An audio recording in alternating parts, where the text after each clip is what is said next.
Hi, I'm here at the Hollywood Roosevelt Hotel.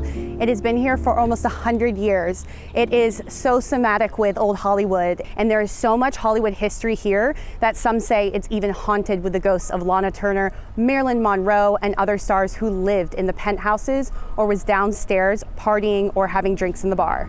The hotel has a reputation for its hauntings, which made me wonder, what traumatic events actually did happen here?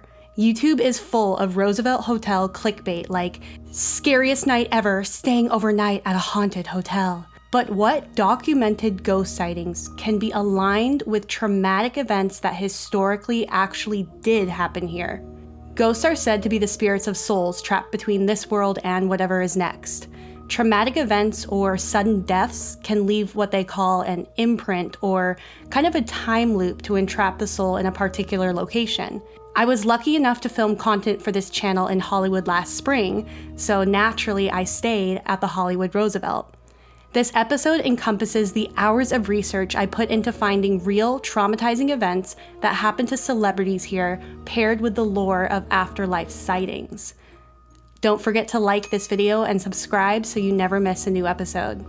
Unfortunately, I cannot film inside in the lobby and public areas without a film permit. That's something that they mandated. So we're going to narrate most of this video. Carol Lombard is said to be seen floating on the upper levels of the hallways while her secret lover and eventual husband, Clark Gable, is constantly seen in their penthouse suite.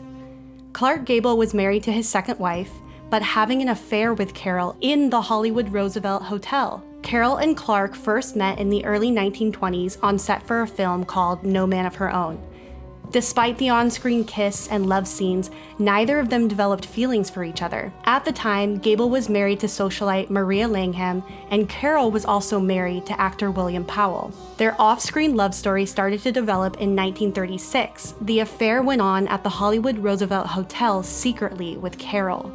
They would spend their time together on the 12th floor suite, now known as the Gable Lombard Suite. Despite the secrecy the hotel provided for them, the gossip magazines found out about their affair, and soon after it was public knowledge that both stars were having a secret affair. It wasn't until 1939 that the two stars were able to get married and live as a couple without worrying about gossip. Sadly, their love story ended far too soon when Carol tragically died in a plane crash in January 1942. Not only was their intense love affair enough to create a spiritual imprint left on the hotel, but Carol's life was abruptly ripped from her way too soon. She had taken a trip to her home state to sell bonds for the war effort. This was the longest they had ever been apart since their love affair started. She normally always traveled by train, but at the last minute decided to take a flight back to California. The flight went down west of Las Vegas, hitting the Potosi Mountain, killing 15 servicemen, a wartime flight attendant, Carol's mother, and Carol. A search party included Clark Gable, and they found the wreckage on foot 12 hours later. The intensity of their relationship, from elated happiness to tragedy, echo through the 12th-story private penthouse of the Roosevelt Hotel. By the way, you can still book this 3,200 square foot penthouse today if you can afford it. I didn't personally stay near the top floor suites, but I did have an incredible view of the Tropicana pool, which is where we lead to the most claimed to be seen ghost, Marilyn Monroe. You mustn't worry about me, Eddie. I like being in a hotel. Marilyn Monroe not only did her first professional photo shoot at the hotel, but she lived in a cabana overlooking the lush pool for almost 2 years. Her ghost sightings are notorious, along with her image being plugged by the hotel and, of course, all over Hollywood in general. The Tropicana pool itself has multiple claims of ghostly figures swimming in the pool from close until sunrise. Hired security and staff have even seen what looks like people swimming in the pool past its closing hours, so they've gone to kick them out, only to find that no one is there, and later only sounds of water splashing on security footage with no images of people swimming. The hotel provided Marilyn a tall, dark, wood-framed, full-length mirror, which after her death was moved to the manager's office. A hotel maid was dusting the mirror and saw the reflection of a sad-looking blonde woman. The maid turned to ask if she could help, but there was no one there.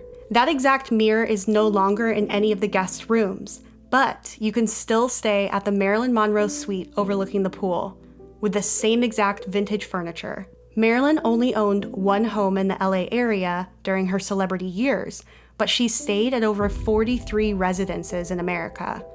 The Roosevelt Hotel was a place she came to on and off throughout the entire 1950s. And again, you can stay in her cabana and find out for yourself. I personally didn't feel Marilyn's presence in the actual hotel main building, but I also didn't stay in her exact room. Actually, personally, I feel a bit in tune with the spiritual side of life, but not having a profound experience with Marilyn Monroe herself doesn't shock me. Sorry, it's not exciting to report, but I didn't have any life-changing night terrors while staying there. I secretly kind of wish, but I will say, halfway through doing my hair and makeup, something inside me told me to stop and wander the first few levels of the hotel. I resisted a little bit because I wasn't fully ready for the day and it felt like a waste of time, but I decided to follow my gut instinct and I'm glad I did.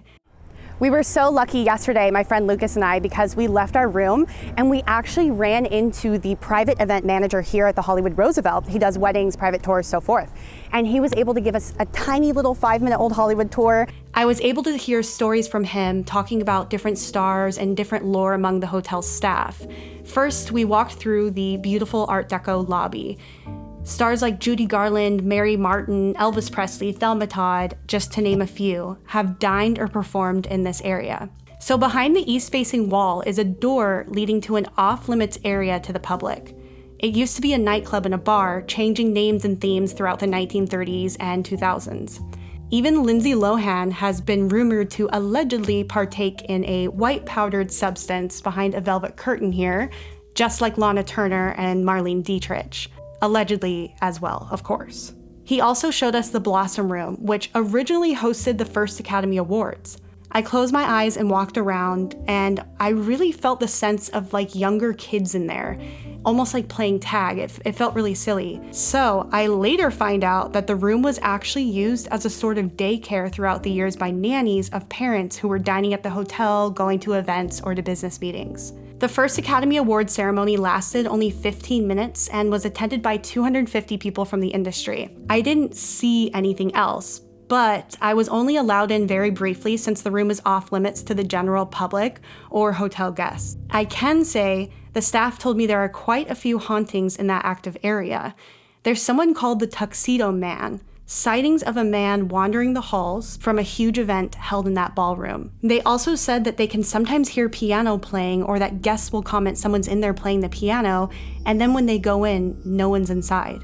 There's also a young girl they've nicknamed Caroline who's been seen wandering all over the first levels of the hotel here, constantly asking for her mother.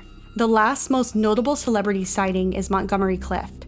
He's most known for films like From Here to Eternity and The Misfits. They say his soul's restlessness may have something to do with his rocky personal life. So Clift was bisexual and his sexuality was often discussed in the tabloids despite his best attempts for them to remain private. In 1956, tragedy struck when his car smashed into a telephone pole, completely jeopardizing his life and leaving his face disfigured. Although he survived the crash, the incident sparked what acting teacher Robert Lewis called the longest suicide in Hollywood. Clift turned to prescription painkillers and alcohol abuse to cope with his new life. He eventually attempted to act again on screen, but he sadly died of a heart attack in 1966, probably due to long-term drug use at only 45 years old. Room 928 is his room, and hotel guests and maids consistently report feeling someone pat their shoulders or the feeling of being watched, but no one's there. He lived here for 3 months straight, during filming for a portion of the movie From Here to Eternity. It's been reported he keeps guests up by pacing the hallways, apparently reciting lines from a script or rehearsing. The Hollywood Roosevelt Hotel is not just a hotel, but they host events, they have a bar, they have restaurants, tons of different things, and you can even go inside if you just want to look around the lobbies. I really, really highly recommend this because so much of Hollywood, especially old Hollywood, is gone. So many movies have also been filmed here. So many stars have walked through this door, whether it be to stay, to live long-term, or just come to an event. Great, thanks for watching our secret little private tour of the Hollywood Roosevelt Hotel. Don't forget to subscribe, comment, we'll get back to you.